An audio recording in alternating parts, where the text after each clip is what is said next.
Okay, everyone. So, in our last class, we discussed everything that has to do with motion, velocity, time graph, and we solved quite a lot of questions, and we buttressed our point on some very key topics and key points. So, in today's class, it will be a continuation of what we did in the last class. So, we'll start from projectile. We've solved 3 questions on projectile, the first 3 questions, and we're just going to start for question 4. So question 4 says, a bullet fired vertically upward from a gun held 2 meters above the ground reaches its maximum height in 4 seconds. Calculate its initial velocity. This question is quite simple. A bullet fired vertically upward from a gun. So we have the bullet somewhere here. It is fired vertically upward from a gun held 2 meters above the ground. So the gun is here, which is 2 meters above the ground. This is the ground. And it is the gun was fired at a point which is 2 meters above the ground, and it reaches its maximum height in 4 seconds. So from this point here, it takes it 4 seconds to get its maximum height. The question says, calculate its initial velocity. Time to get to maximum height is what? U over G. And that time is 4 seconds. Our U is an initial velocity U, and our G is 10. So once you cross multiply, your initial velocity is going to be 40 meters per second. So this 2 meters above the ground is just a confusion for you to think that you're supposed to do something extra. So the answer is 40 meters per second, option C. Is this clear, everyone?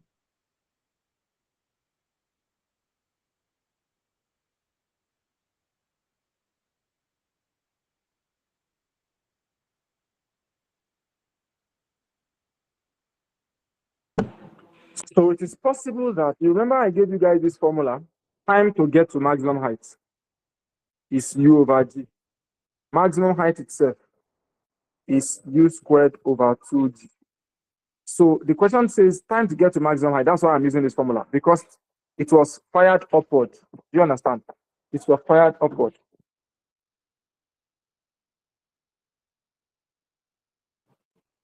Okay. So question 5. A projectile is fired from the ground level with a velocity of 300 meters per second. That's question 5. So my initial velocity U is 300 meters per second at an angle of 30 degrees. My theta is 30 degrees to the horizontal. Now, what does this mean to the horizontal? Because JAM sometimes will give you some questions and it will give you to the vertical. It's possible. Although there's none of the questions we have here speaking to the horizontal, to the vertical. You can see horizontal. What does it mean to the vertical? Let's say you have a projectile motion like this.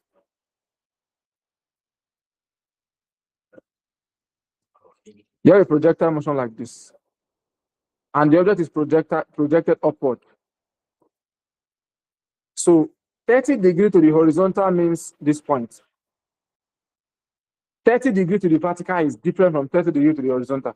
If it is 30 degrees to the vertical, it means you have to do 90 minus 30 to get the original what? Theta. So when you hear a particular degree to the vertical, it is different from that particular degree to the horizontal. Do you understand? Once you get to the horizontal, you can use it that way.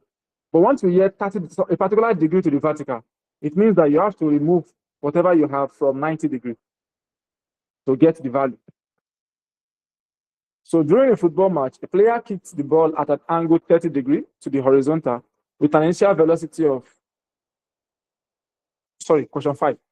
A projectile is fired from the ground level with a velocity 300 meters per second. That's your initial velocity at an angle of 90 degrees to the horizontal. Calculate the time taken to reach the maximum height. So you have to look for T to reach maximum height. That's different from capital letter T is different from small letter T. Capital letter T is 2U sine theta over G. While small letter T is U sine theta over G. This one here is called time of flight. This capital letter T is called what? Time of flight. Why this small letter t is called time to maximum height? The time it will take to reach maximum height is this small letter t. So the question wants us to find the time it will take to reach maximum height, not time of flight. The difference is the time it takes to reach maximum height is a time somewhere here. The time it will take you to travel from 0 here to time, whatever time you have here, tx. That's time to reach what? Maximum height. But time to get to the time of flight is the total time it take you to travel from time 0 to time v, final velocity. Do you understand?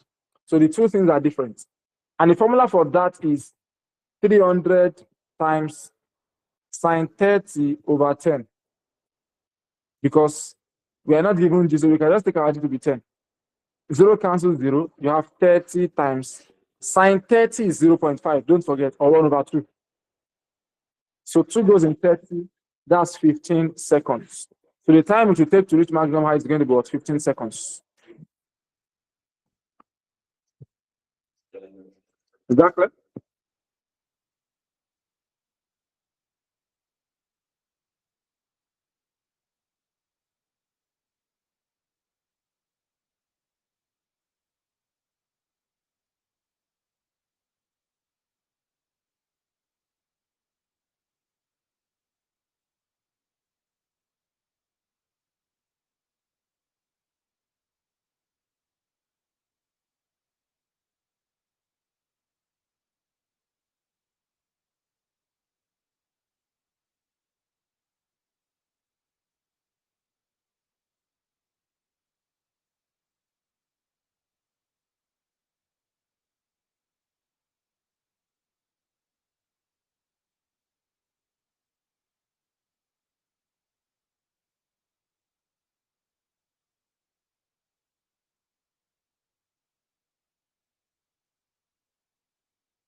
Yes, so I just realized that I was muted.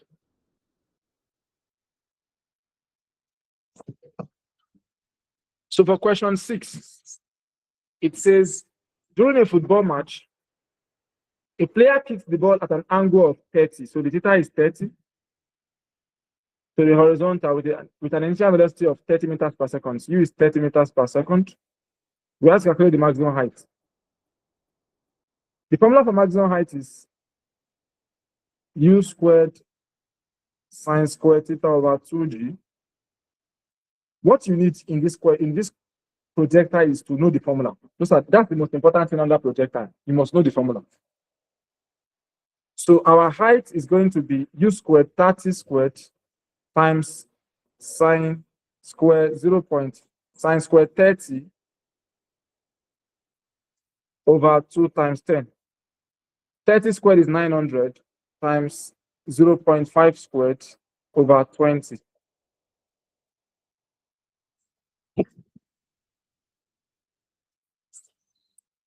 So 30 squared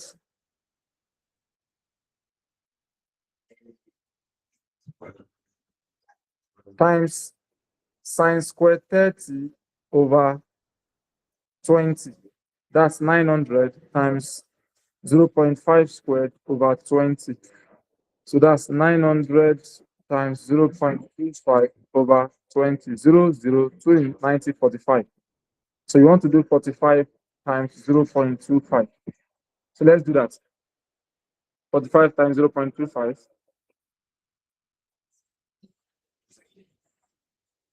45 times 11.25 meters.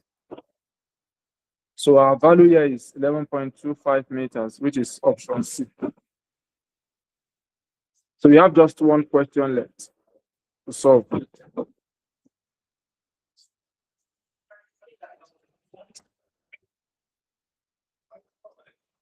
So for question 7, it says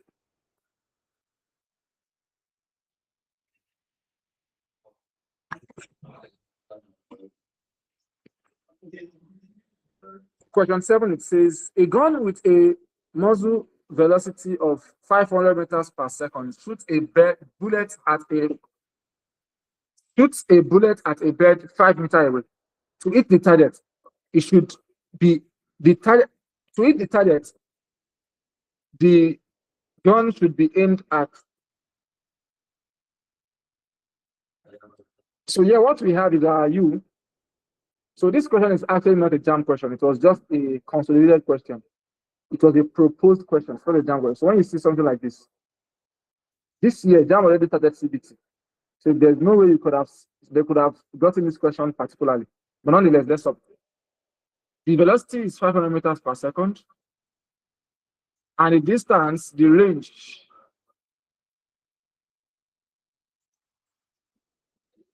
is 50 meters away.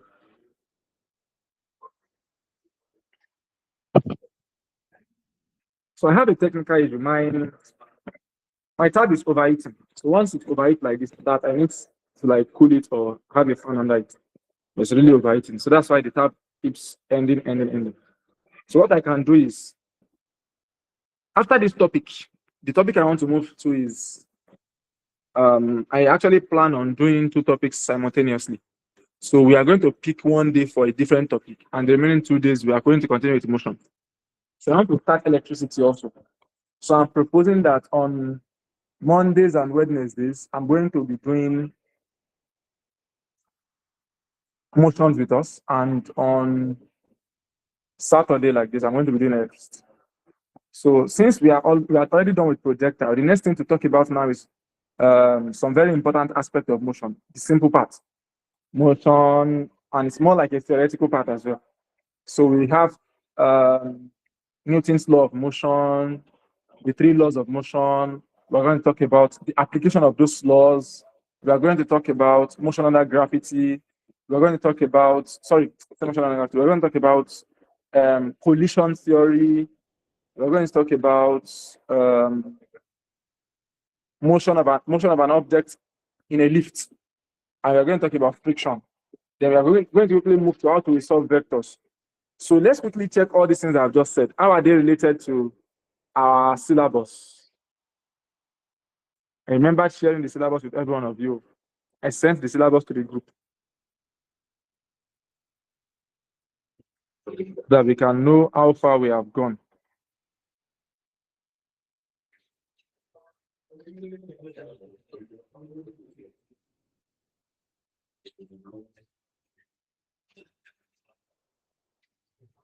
So we've done all of this.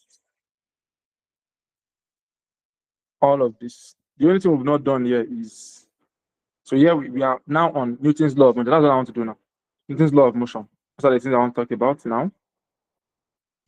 We've done all of this. Motion in a circle. Nope. So what I'm moving to now is Newton's law of motion. And I'm also going to start with electricity here.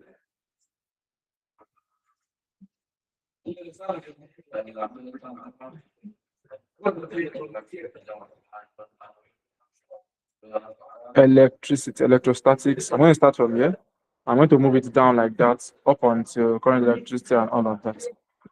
So let's adjourn the class till then, because this guy will keep going off and on us. This table now, right? Table. Okay, let's continue since it is stable. So here I have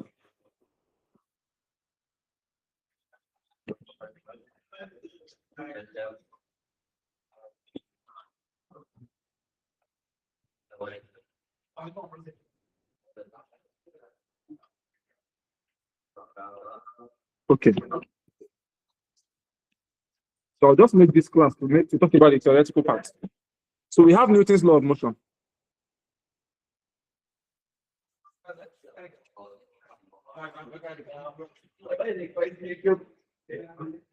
So this Newton's law of motion, Newton stated three laws.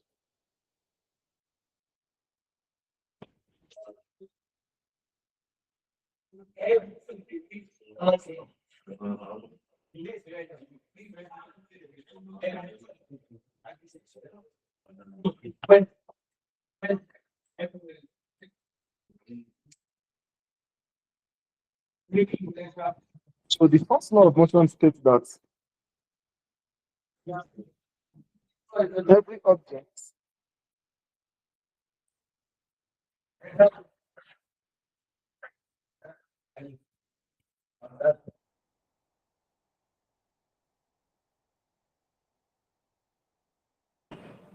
object continues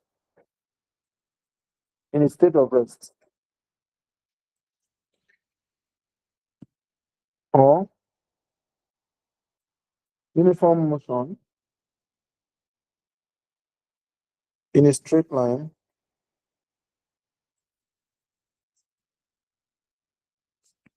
unless acted upon by an external force.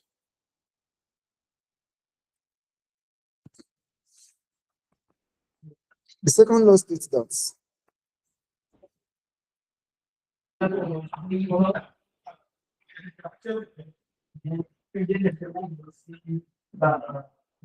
the rate of change of linear momentum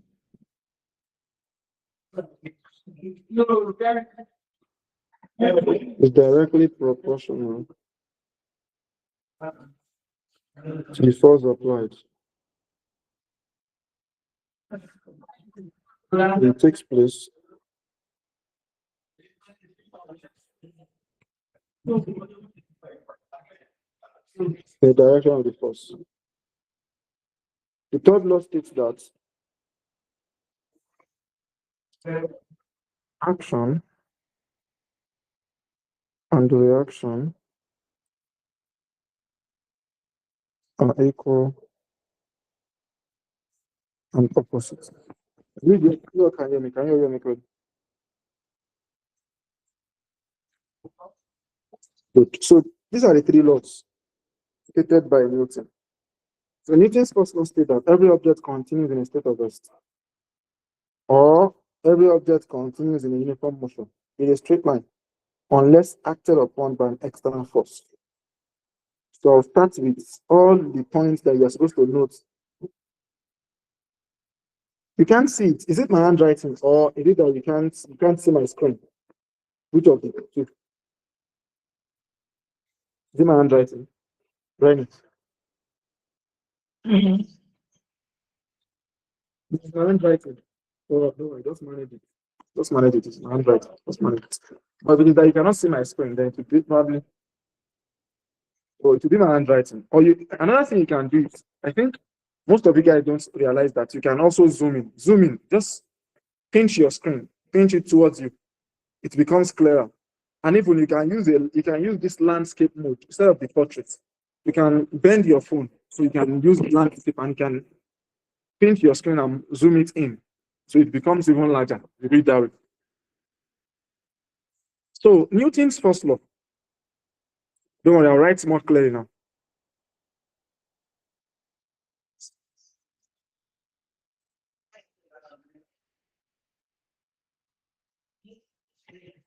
Newton's first law also has another name. It is called law of inertia.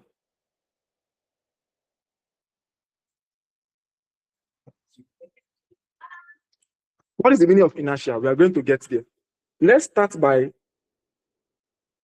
discussing the most important thing about these laws. The first law states that every object continues in its state of rest. It means that if we place a ball on a desk. Newton is telling us that this ball is going to remain on this desk till God knows when, until somebody comes to push the ball away, or something hits this table and the table displaces the ball. All in all, what Newton is saying is that this ball will not leave this position unless somebody takes this ball away from this position, or something displaces this ball from its position. Do you all agree with Newton? Good. The second phase is Newton also says that every object continues in its uniform motion on a straight line. It means that if I kick a ball now, the ball will keep going forever. The ball will not stop. Unless the ball comes in contact with a wall, an obstacle, somebody, anything.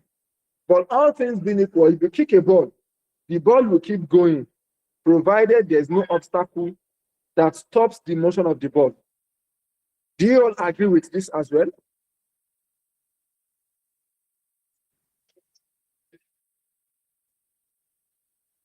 How Yes, can sir. you tell me you agree with it? You are telling me that if the whole of this world is a straight line, there's no house, nothing. If you play a ball, the ball will keep going and it will not stop. 365 days, No, 2 years, 5 years, 10 years, the ball will not stop. no. That's what Putin is saying, and that's what every one of you are agreeing with. You all agree with you all agree with what Putin said. No, okay. Well, if you look at it from a science perspective, it is true. But if you look at it from humans' perspective, it is not all true. If you put a ball on a desk, yes, the ball will not leave that place. That one makes sense. But if you play a ball, no matter how big the field is, the ball will get tired and to stop. Why? Because there are some external forces acting on what? On that ball, which is the greatest of which is friction. Friction is a type of force which we are going to describe going forward. But for now, just know that friction is the one stopping that moving object from continuing its motion. When you have an object, when you have a motion, when you have a force, we always have an equal but opposite force. So to make everything balance in life, when you have a positive side to something, you always have a negative side of it. Do you understand? When you have good people, as much as we have good people in this world, we equally have what? Bad people. Do you understand? Yes, sir. So as much as we have the plus, we have the minus. As much as someone can be of help to you today, the person can also be of harm to you tomorrow. Do you understand? Good.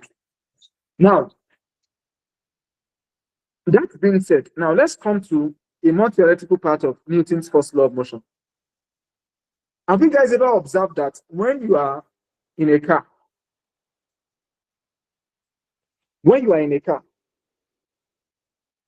and that car is in motion, you are inside the car and the car is in motion, speeding. Suddenly, the driver just pressed the brake. What happens? Everybody máa ganu lọ́wájú. You drag forward. Exactly. Everybody drags forward. Why? Because you see that speed that car was traveling with, that speed was inside you before. You are inside the car. That's why when you are inside the car, it is not as if you are not moving. Yourself and that car, you are extending what? A kind of speed, a kind of force. You are inside that car and you are assuming the speed of that car. Do you understand? So when the driver suddenly presses the brake, it is as if you are still assuming the speed of that car. So you still want to keep going, but the car wants to stop. Do you understand? That's why you go forward. That one is buttressing the fact that every object will continue in its uniform motion. You want to continue in your motion, even when the car wants to stop. Do you understand? Good. Now, if the car stops, you want to start the car. The driver just starts with a very high speed. What happens? You drive backward. That's because you are reluctant. You don't want to move. When the driver suddenly kicks the car and zoom up with a very high speed, you notice that it's as if you are at the back. And you just move forward gradually. Now, with these 2 points, I'm going to explain what inertia is. Inertia is the measure of mass of an object. The measure of what? Of mass of an object. What is mass? Mass is the quantity of stuff or quantity of matter contained in an object.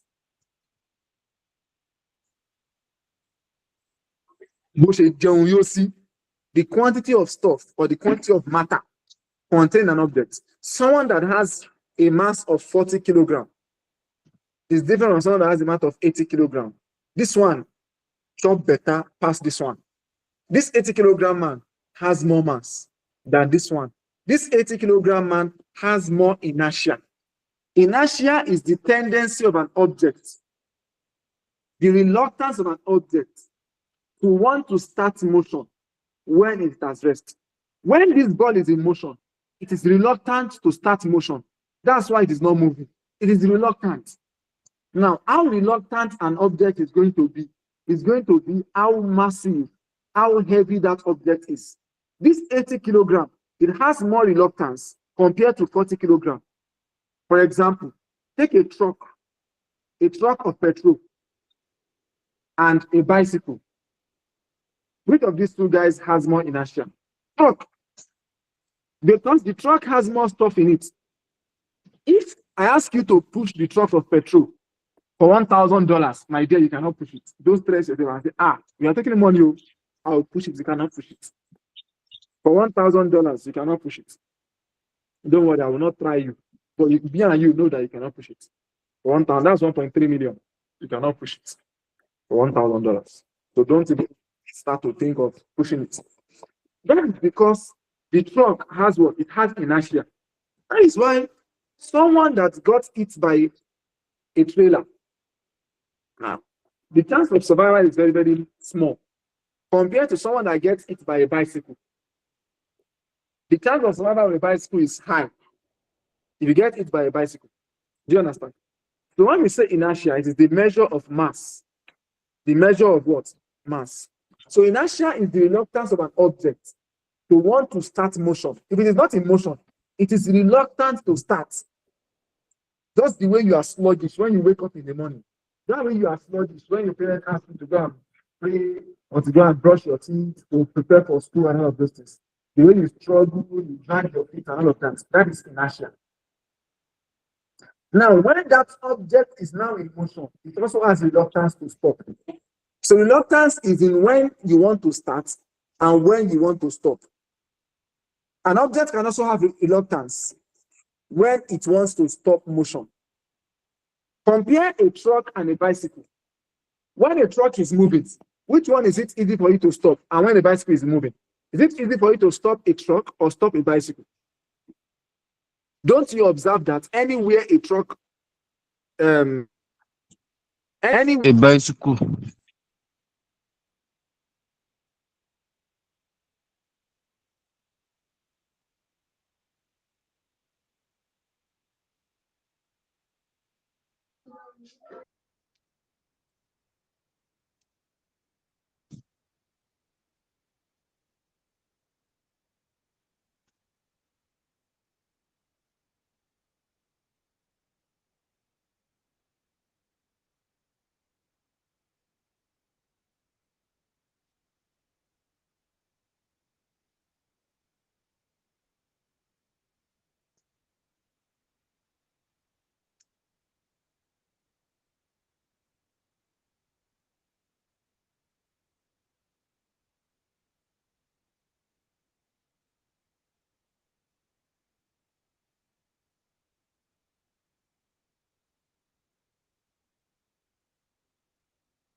So the more the, sorry, I've said a lot of things. Let me just try to bring it back if I can remember.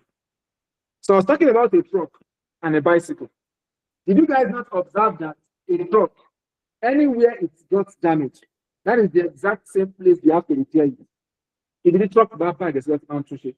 There's nothing like with the parks here now. Look at where you park it, you park in the road now. Move to one side, or move to one side. You only move to one side for bicycle, for keke marwa, for motorcycle and car. Anywhere a truck got damaged, that's the exact same place they're going to. In fact, if it's going to take them 5 days, people are going to they're going to have to adjust. You don't have choice. You just park yourself and you move in the other direction. You just shout. You cause hold up. Do you understand? So when you compare a truck and a bicycle, the more the inertia of an object, the more the mass, and the more its reluctance. So a truck now has more reluctance, it has more inertia compared to a bicycle. Do you understand? So the more massive Yes, an sir. object is, the more its inertia. And the less massive an object is, the less its inertia. So some other things that I forgot to explain in the first law, once we see questions, I'm going to explain them. But that's exactly what the first law wants to tell us. Don't forget, the first law can also be called what? The law of inertia. This first law of motion is only there to describe motion, to describe force. The first law is telling us that there's something called force. But the first law did not actually quantify force for us. It did not give us a mathematical value for what? For force. How can we now get this?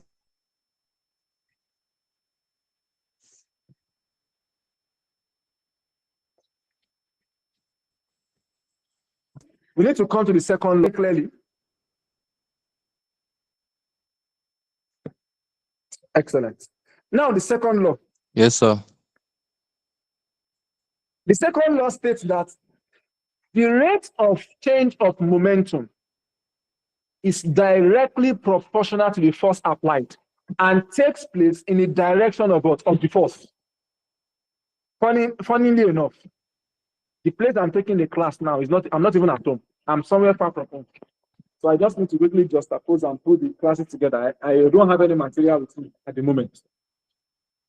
So that's another way to tell you that anything you are doing, you have to do it well. So you have to know something, you have to do it very well. Newton's second law of motion states that the rate of change of linear momentum is directly proportional to the force applied. Force is directly proportional to rate of change of momentum. So this one here is change. This one here is momentum. P. Now, what is the meaning of change of momentum? Let's start from there. What is change of momentum?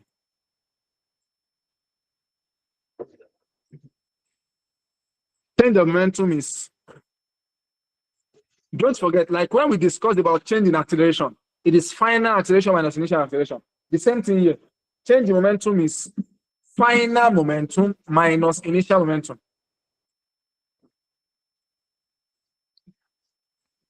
Final momentum minus initial momentum. You guys remember momentum, Abi? We discussed about momentum when we talked about what? Quantities. And I told you guys that don't worry, we are going to talk about it in depth. Now is the time to talk about it. When we say momentum, what is momentum? Momentum means mass times velocity. The unit is kilogram meters per second remember? Or kg ms minus 1. And what's the dimension? mu lt minus 1. You have to go back to the first video to go and check again. Oh. So force is directly proportional to the rate of change of what? Of momentum. Now, we want to start with change of momentum. What is change of momentum? Change of momentum is final momentum minus initial momentum. Now, what is momentum itself? Momentum is mass times velocity. Now, what is change in momentum now?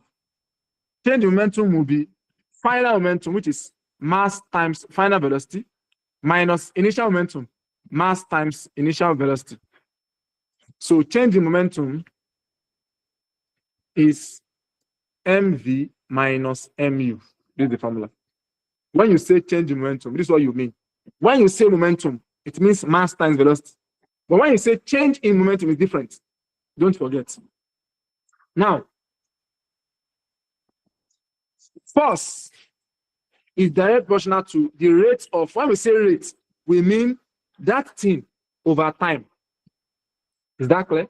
So therefore, we can say that force is equals to, we are going to change this to proportionality, equals to K.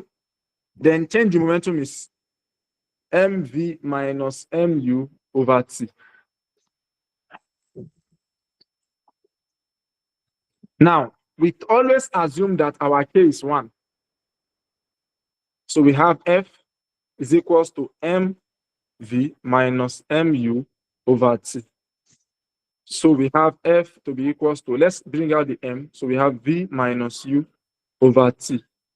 If you remember, recall, v minus u over t is equals to what? Acceleration. Abi?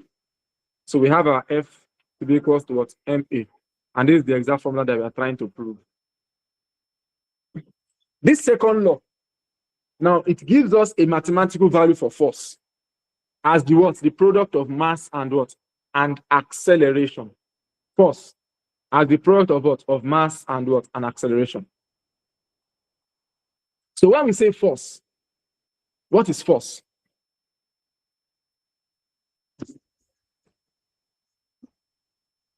Who can tell me the definition of a force?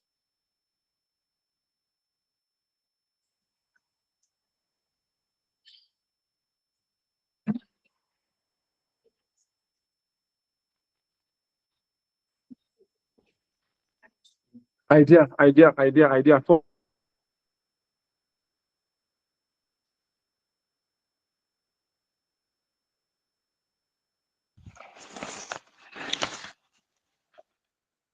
A flux of an object. Go ahead, Charles. Fadila. That was what I was about to say. Sorry, what were you supposed to say? I didn't get that. Right. Force is a pull and push of an object. Force is a pull and push of an object. Don't give that Pull definition or outside. That definition is supposed to be a definition of maybe a digestive definition. When they are still trying to introduce force to you in UST, don't give it outside. This is force. You can't define it like that. Line. I'm not insulting you. I'm just, it's just a joke. But the definition is too small. Like it's too shallow. Yeah, let me use that word. Shallow. It's too shallow. I want a deep definition. A definition that will capture everything force. I want to define force and talk about force once and for all. Force is a physics. or Yeah, pull. go ahead. Force is what? Force is a push or pull that causes an object to change its motion or shape. Good. That's the definition. I will give you 6/10. Thank you, sir. Your own is still better than Khadija's. You have an additional thing. You added Sir, I have another one. change. Okay, go ahead, Khadija. Like I can explain it also as a Yeah, force explain. is Don't worry, explain. an external. A force is an external factor acting upon an object.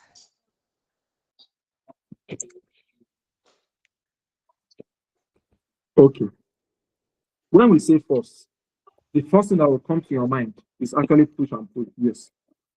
Those are types of forces, but it's not actually all everything about force.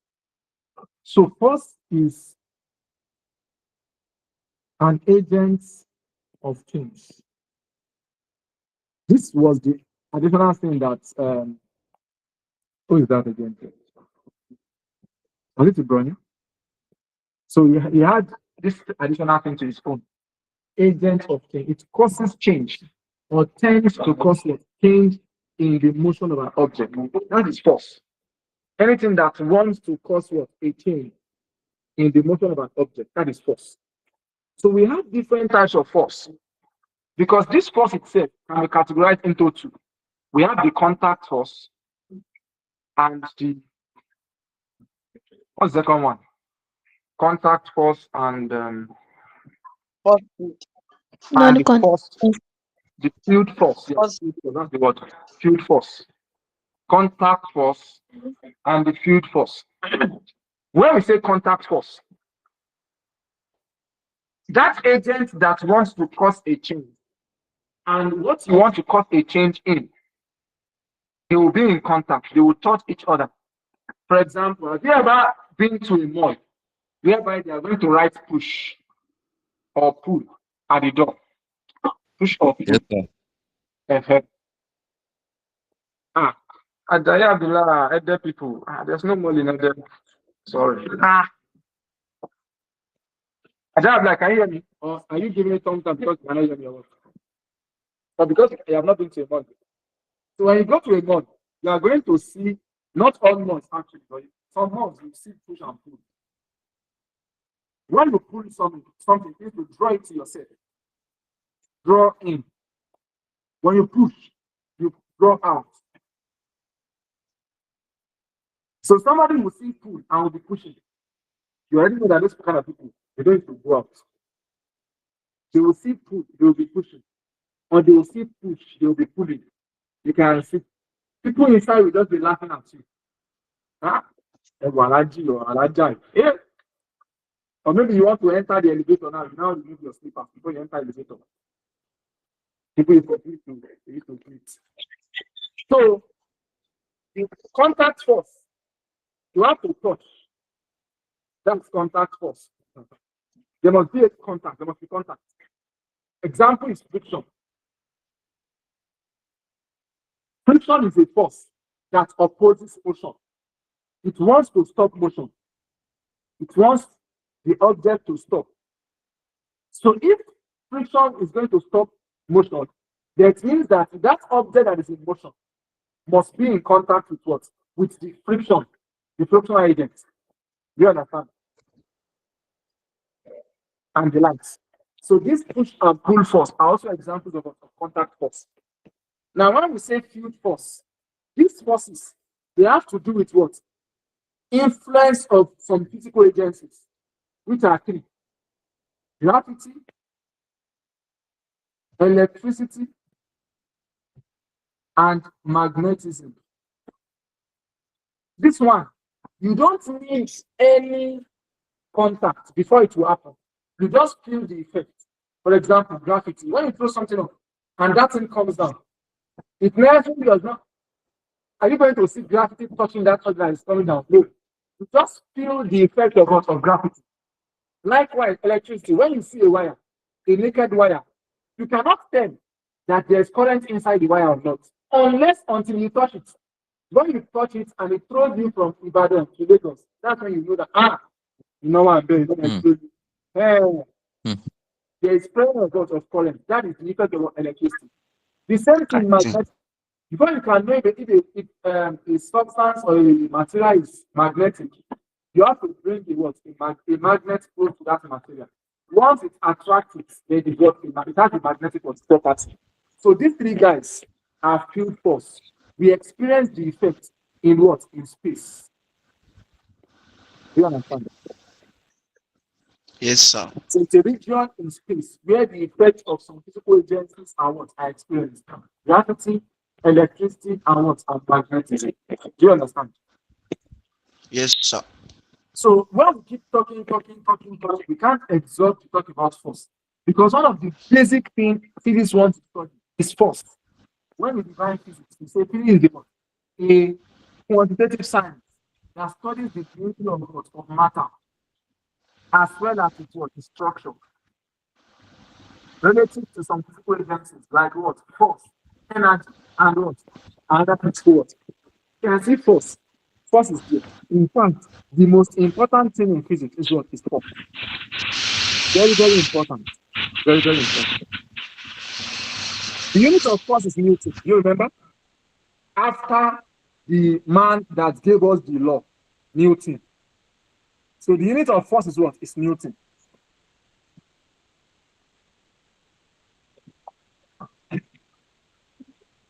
and it is measured in kilogram meters per second square. Is that correct? Yes. Good. Now,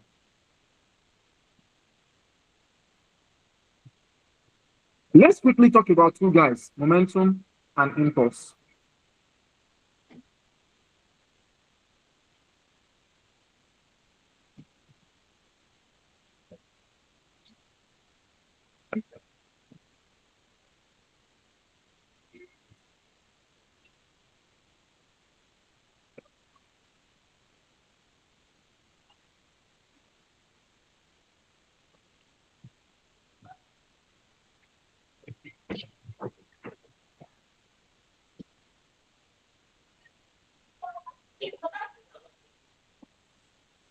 When we say momentum, it is how hard is it for you to stop something? That is the momentum of the object. How hard is it for you to stop something? It can come into anything. It can come into football, into boxing, into anything. Let's assume you want to fight somebody now. You and the person, you were just dragging issue. That's my space now. It's not my space. Why are you pushing me? Did I push you? The next thing, the person started punching you. Then the person don't even give you breathing space at all. That person has momentum more than you. If the person catch you anywhere, the person will beat you blue black. Momentum is how difficult it is for you to stop anything. Do you understand? Yes, sir. Good. Now let's come back to what's it called? Trailer and bicycle. If both of them are speeding, the guy is running, riding the bicycle, brum, brum, brum, brum, brum, and the trailer man is also speeding. Which one is it easy for you to stop? Just stand in front of the trailer and say, oh, yeah, I want to stop the trailer, the moving trailer. You cannot stop it because it has more momentum compared to the what? To the bicycle. So momentum is the product of two guys. Mass, how big it is, times velocity. What is the speed it has? Do you understand? Don't forget, momentum is how difficult it is for you to stop something. How difficult it is for you to stop something. That's momentum. Is that correct? Yes. Yes, sir. Sometimes we say that momentum is the movement power of an object. Movement power. Let's say you challenge Usain Bolt now. They are going to first Usain Bolt when you guys conduct a race. We first Usain Bolt. So you guys started the race. If I say Jack Robinson, you've seen Usain Bolt in your front. 10 meters ahead, 20, 30. As you are trying to catch your space, Usain Bolt finished the race. He has more momentum. Do you understand? Compared to what they do. Cars also have momentum. They call it horsepower. If you carry a Ferrari, you are running, you want to go through a race with a Ferrari, and you are with maybe a Toyota Camry or a Toyota Sport, and you want to run with a Ferrari. You want to go into a race with a Ferrari. It's not possible for you to you can't stop with the Ferrari because that Ferrari has what? It has more what? More movement power. Do you get it? Or Korope, thank you. Ede Korope. Hope imagine also have So that is what? That is momentum. So when an object is big, the momentum will also be big. And when an object is running with a very high speed, it will have what? High momentum. Do you understand? So any of this is big. Yes. More mass, more momentum. More velocity, more momentum. Less mass, less momentum. Less velocity, less momentum. More goats, more momentum. Less goats, less momentum. Do you understand? Yes, sir. Yes, Yes, sir. Good.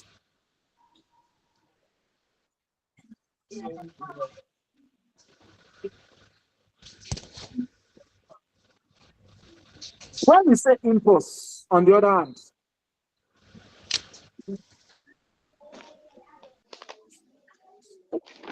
impulse is a kind of blow. Have you guys ever heard this word before? Maybe how is this? How do they use this word? Though? Okay, let me just explain it. Let's say you enter into a fight with somebody.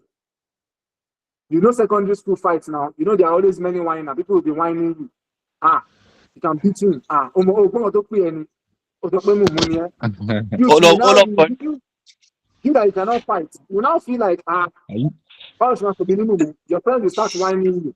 Me the jala me and they come out to me mumu. Ah. Me the Me get back. you too, your head will swell up and you now say a genuine of Korea. Before you know it, one thing leads to the other, the boy just eat your face. You start Bro. seeing star. You know, people used to see star true. Who in this school have seen star before? You have seen star before. Okay, you have Star. seen star before. I mean, I've seen Star, star star. before. When somebody gives you Shiko, you know Shiko? You see star for real. That star that you are seeing is impulse. Impulse is force times time. A sudden blow that takes at a particular time. Tap, you see the star. Okay, my side for you.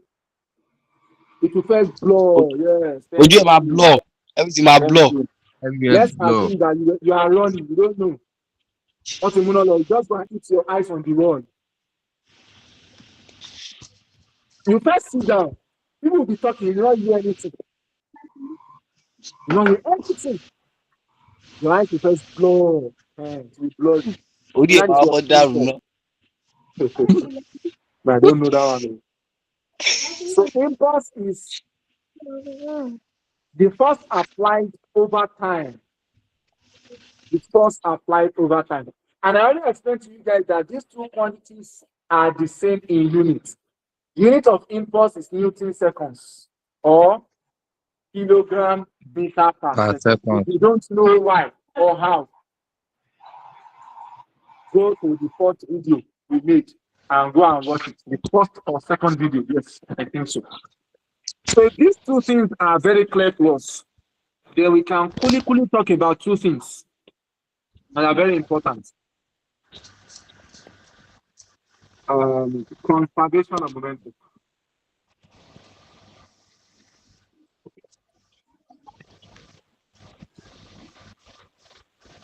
When we say something is conserved, it means that that thing is stored or preserved.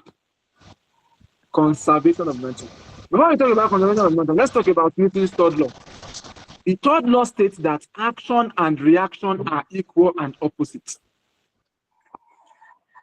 Action and reaction are equal and opposite. If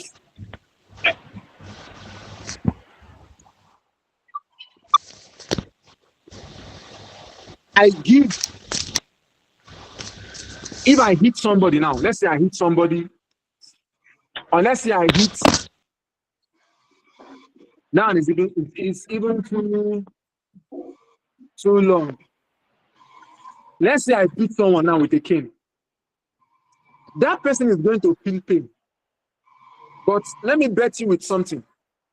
One single person cannot flog another person 5,000 strokes. I am so certain, Baje.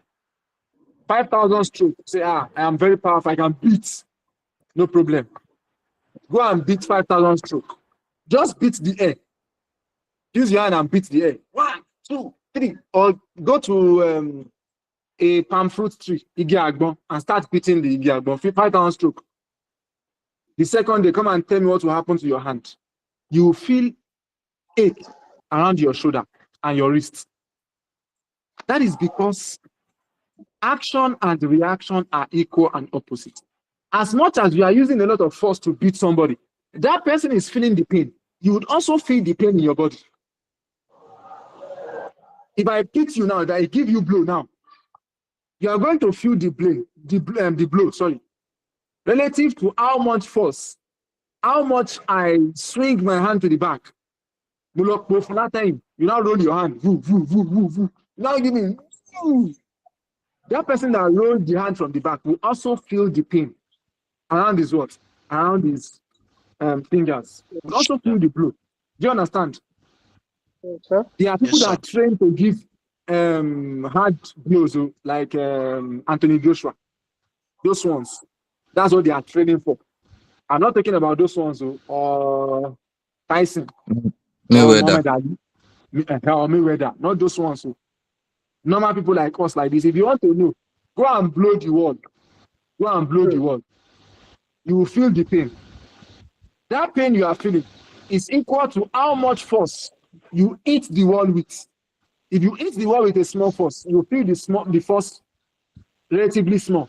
But if you roll your hand, roll, and just give the wall. Ooh, you also feel the it's either they bandage your hand or you break your wrist. One of the two will happen. Yes. Land in Africa. You can try it too. Seriously, you can try it. I didn't Science students are always inquisitive. You're supposed to I didn't make wait. practicals. Mhm. So make Not like that. it's actually good. What is theory without practical? You guys are the ones always complaining about Nigerian academic system. There's no practical. There's no practical. This practical now, we say you should try it. You guys are saying not like this one. Which one? Uh-huh. Okay. I didn't Oh, you can try it now. What are you doing? You to try it. So I'm still going to talk about conservation of what? Of the third law of motion. I'm still going to talk about it in depth. But for now, I want to quickly talk about conservation of momentum.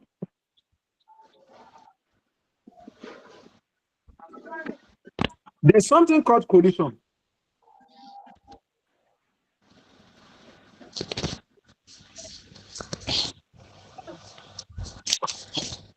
And this happens when two things collide. Object A and object B, when they collide, when they hit each other, it can be like this. Object A is going in this direction, and object B is coming in this direction. Head-on collision. This used to happen in a road that is not tarred. Oh, sorry, a road that is not divided, or blockhead people that passes one way. They just use their own to go and affect people that are innocent. So this used to happen a lot. That's number one. It is possible that this one is going like this. This one too is going. But this one, A has more speed than B. Go. That's case 2. Case 3, it is possible that A is standing gently, not moving. B That's case 3. Everything is collision. This first case, would you guys believe that 2 aeroplanes had head-on collision before in the world? Have you heard about it before? Yes. 2 airplanes crashed. Not that they are in the airport or no. Aeroplane can't rent it here. It did not rent it here. What of this space? Have you heard it before? Our pilot is soon. No. No, pilot in school.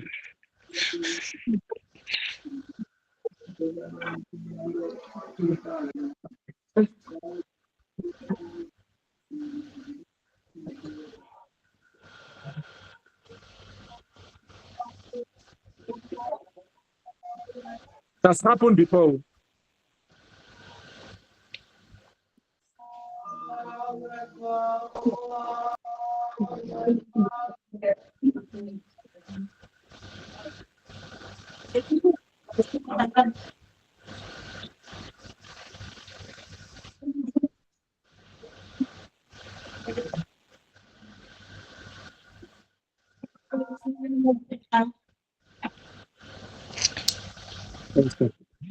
That's happened before, but I am sure I've heard about it. This one at Temo.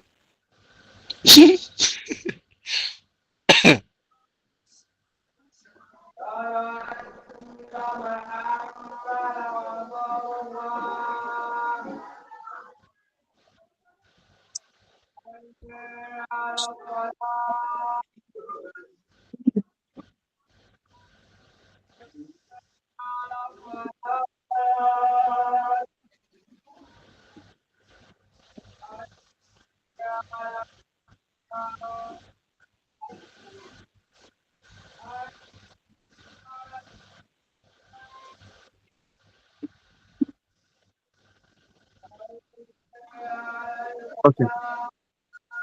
What has happened before, it led to a very fatal accident. Nobody survived it. This one I'm talking about. Nobody survived it. It has happened, I think, in the early 2000s. It happened. It was very, very fatal. No survivor. Early 2000s or maybe 19s or thereabouts. So you guys can find out about it. So those kind of collision is... Now, for UTME, we have 3 types of collision. The first one is the elastic collision. The second one is the inelastic collision.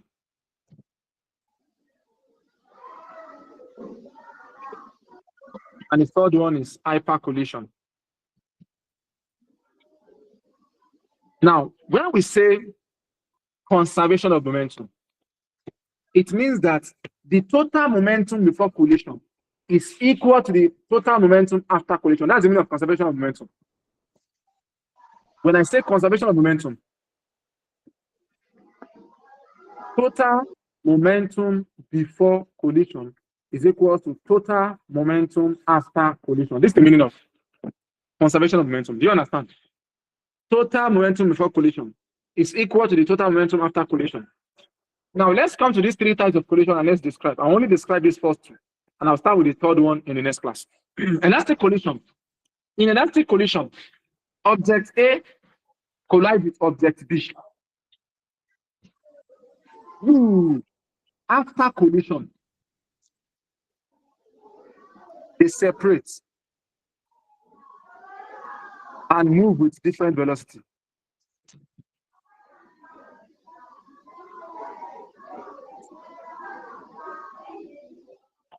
That is the most important thing. After collision, they separate and move with what? Different velocities. That's elastic collision. From what elastic? Something that is elastic is something that draws. Yes or no? So after they collide, they are going to draw from each other. Do you understand? That is elastic collision. Elastic. Don't forget. Elastic. Once they collide, they are going to draw away from each other. Do you understand? Elastic collision. That's number 1. Number 2, most important thing is that momentum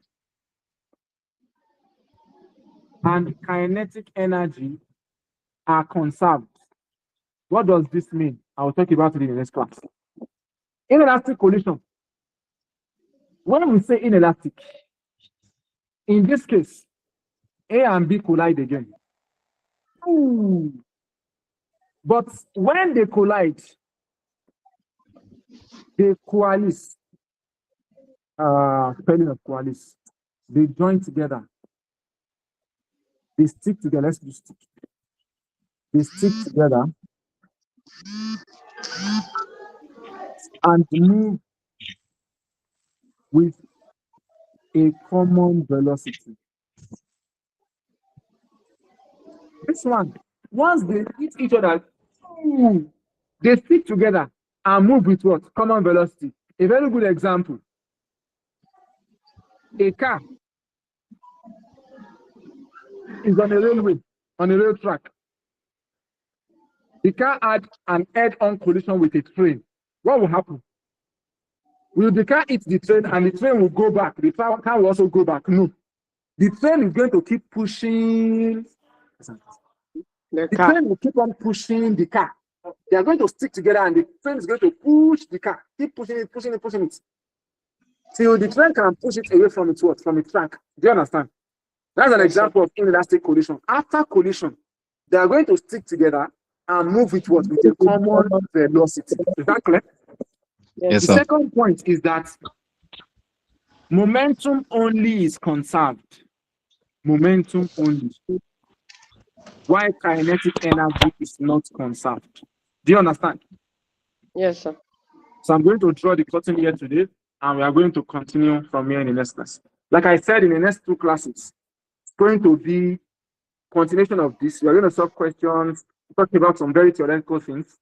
I'm taking my time to talk about some theoretical things because of the questions I have seen.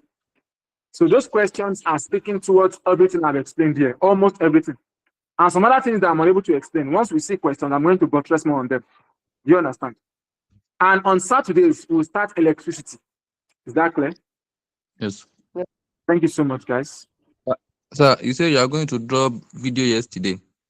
We're going to do what? A video. I'm so sorry. I'll drop the video. I've been very busy. I'll drop the video.